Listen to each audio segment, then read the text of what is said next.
both Semites from Canaan and Syria working alongside prisoners of war from Nubia, black Africans. And there they are making bricks, overseen by Egyptian taskmasters with sticks. And so it's very clear that this was the treatment of prisoners of war. And we see these foreigners making bricks in southern Egypt for a building project at Karnak Temple. And I'm sure that picture could be replicated in other parts of Egypt, especially in the north. Secondly, we also have, from the same time period, the 15th century, the 18th dynasty, we also have pictures of agricultural work, especially work in the vineyards, picking grapes, stomping on grapes to make juice and wine. Here again, we find these same prisoners of war engaged in agriculture. Exodus 1:14 actually says they worked in brick and mortar and agriculture. So interestingly, the very two areas the Bible says the Israelites were forced to work in, agriculture and construction work, is the very two places we see this sort of work going on in private tombs in Egypt in the 15th century BC. Now, were all these prisoners of war, could these have been people such as the Bible states that were actually there that became suspicious and then were forced into labor? In the case of the tomb of Rechmireh, tomb 100 in the Theban necropolis, it actually tells us they were hawked, they were plundered, they were prisoners brought back from the king's campaigns. So, and these happen to be in the south in Luxor. The problem is we don't have corresponding tombs for what was going on in the Delta, where the Hebrews were. So we lack that kind of evidence. Also during the 15th century BC, we have the beginnings of the deportations of prisoners of war from the wars of the pharaohs Thutmose I, Thutmose III, Amenhotep II.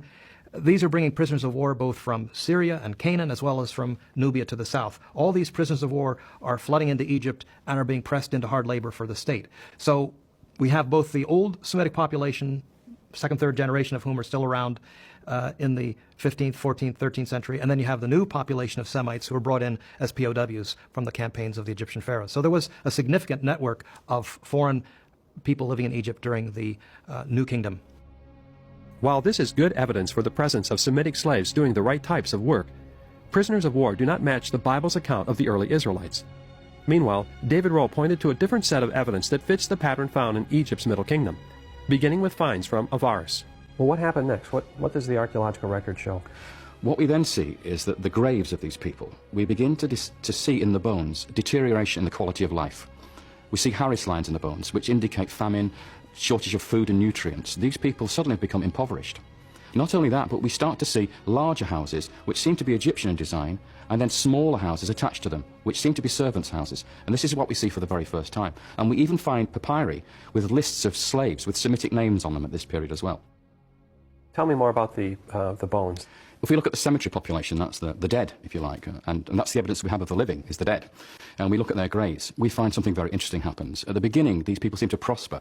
The quality of their lives is very good. But all of a sudden, at some point in the story, we see a degeneration. We see a degeneration in the burials and the actual graves themselves. The investigation of the anthropological data has shown us that we are dealing with people who lived probably to about 32 to 34 years of age and then died. That's the typical life expectancy of the time. So we're not talking about people who prospered and went on to live into their 50s and 60s, as you might expect. These people had really tough lives. So how do we explain that? What is the mechanism that we would understand why these people only lived to such a short age? And the obvious answer is slavery. So you're saying that this group that came in that was prosperous then fell on hard times? Yeah. We've got a situation of prosperity followed by a lack of prosperity and a shortage of life. So it seems very clear that these Asiatic peoples, these people who've come from the north, speaking a Semitic language, who first of all prospered in this region, have suddenly been enslaved.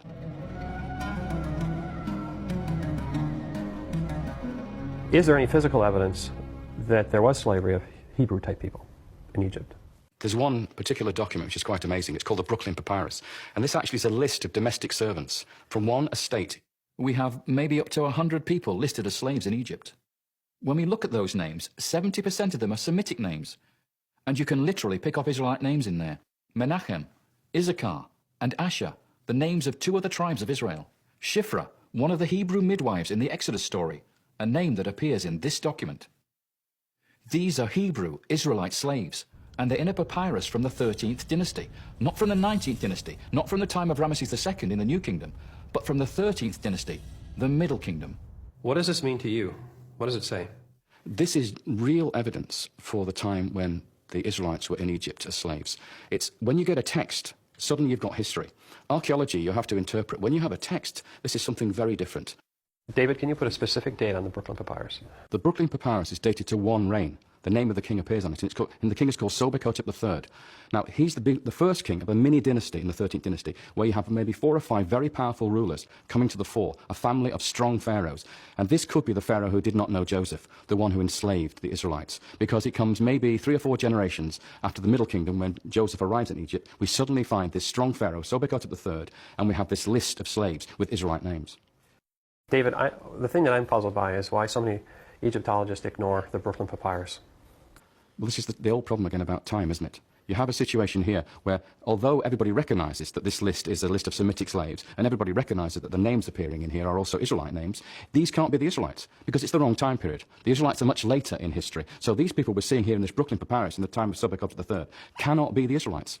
All this evidence that we're finding in Avaris, this city in Goshen in the Eastern Delta, points us to the period when the Israelites were in Egypt, and that is the period we call the Middle Bronze Age. Most Egyptologists put the period of the slavery in the New Kingdom, in the 19th dynasty, and here we are in the 13th dynasty, so the things don't match. So that's why they disregard it. So they put it to one side and say it's another coincidence. A new pharaoh arises, and he doesn't remember Joseph. He enslaves the people because they're becoming too numerous and becoming a threat. So he puts them to work and embitters their lives, building store cities of Pitom and Ramses, and makes them create bricks out of mud and straw.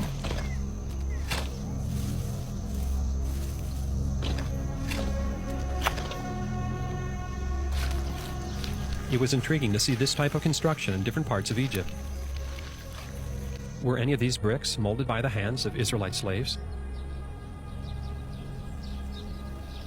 However, Mansour was quick to remind me that these types of mud bricks are present throughout Egypt's history and don't prove any connection to the Israelites. In his search for evidence that fits the idea of Israelite slavery, Professor James Hoffmeyer focuses on the first half of the New Kingdom because he favors a Ramesses Exodus date. There he finds a very interesting set of evidence. It states in the biblical story that the Hebrews were supposed to make bricks from mud and straw. Is there any evidence of that? We have 2 lines of evidence that this practice referred to in Exodus chapter 1 and Exodus chapter 5 really was the sort of thing going on. We have the depiction in the tomb of Rechmireh. He was a vizier or prime minister under Thutmose III in the 15th century. And there we can see POWs